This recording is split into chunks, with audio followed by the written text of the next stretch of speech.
ကိုဝင်ဆောင်ကြီးနဲ့နုတိုက်ကာလမှာတက်လာတဲ့ကိုလေးချင်းတွေကိုရှော့ချခြင်းတဲ့အတွက်နေလည်စာကိုပဲကြစံကြော်လေးကြော်စားမှာဖြစ်ပါတယ်။ဥပူလာရင်တန်လွင်စီလေးတစ်စုံထည့်ပါတယ်။စီလေးပူလာပြီဆိုတော့လှီထားတဲ့ကြက်သွမျိုးနှမကိုထည့်ပြီးတော့ကြော်ပါတယ်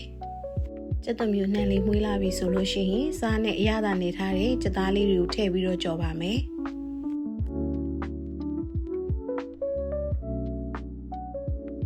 အရသာအတွက် QC ဇွန်တဝက်ရဲ့ပဲငယ်မြားကြီးအကြီးတစုံတို့ရဲ့ကိုထည့်ပြီးတော့ကြော်ပါတယ်။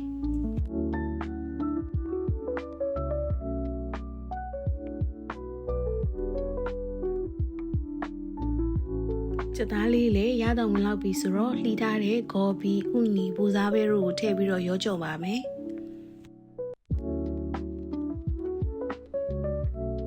ပန်းရောင်စားလက်ဖက်စားစွန်းတစ်ဝက်တို့လည်းထည့်ပါတယ်။ပြီးတော့အသီးရွက်တွေနူးသွားဖို့အတွက်ရင်နွေးလေးအနည်းငယ်ထည့်ပြီးတော့ဖုံးလေးအုပ်ပြီးခဏတည်ပေးထားပါတယ်။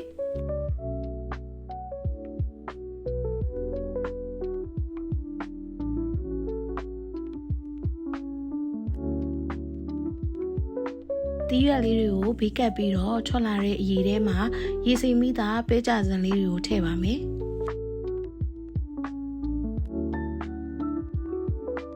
ပဲကြစံလေးတွေနူးသွားအောင်လို့ဖုံးအုပ်ပြီးတည်ပေးထားပါတယ်။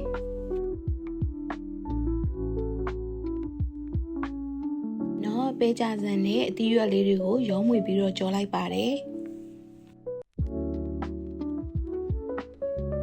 အဆုံးမှာတော့ရွှေနှံထုတ်တဲ့ငရုတ်ကောင်းလေးနဲ့ငယ်ကိုဖြူပေးလိုက်ပါတယ်။